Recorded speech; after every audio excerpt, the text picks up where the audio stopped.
का मुलगी ग्रॅज्युएट झाली ती स्वतः सक्षम होते, सगळ्याच कॉम्प्रिहेन्सिव्हली सक्षम होते, आणि मग बघा तिच्या जीवनात किती मजा असते ती. तर हे अँटीनेटल केअर तर आपण सगळंच द्यायला पाहिजे.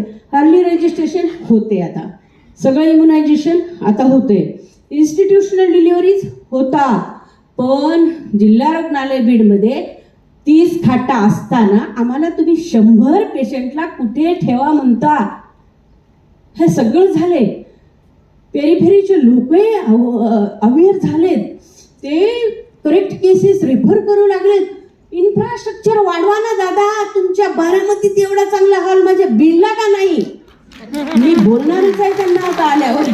येतात आमचे बीडचे पालकमंत्री आहेत, रेस्ट हाऊसला जाऊन बोलणार आहे, दादा बहुत अच्छा लगा बारामती में, इधर भी लगना चाहिए, इधर भी वैसाच होणार हमको. बारामती सारखंच सगळं पाहिजे, का मला नाही किंवा का दुसऱ्या जिल्ह्याला नाही सांगा ना तुम्ही. पैसा शासनाच्या हातातून जोर सुटत नाही तर दादा आमच्याकडे परवा आले मागच्या महिन्यात कॅथलॅबच्या उद्घाटनाला, फक्त कॅथलॅब चंद्रासारखं सुंदर.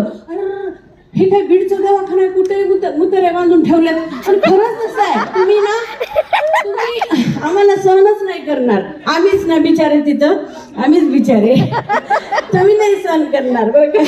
त्यामुळं हे सगळं होणार आहे, पण आम्हाला 500 खाट टाकून द्या बरं, तेवढे भरून दाखवते.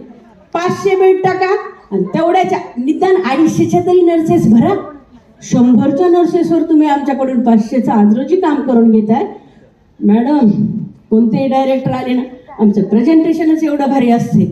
आमच्या सगळे इन्चार्ज आहेत इथं माझ्या हॉस्पिटलच्या. आज विचारा, ICU आमचं 30 बेड 60 पेशंट.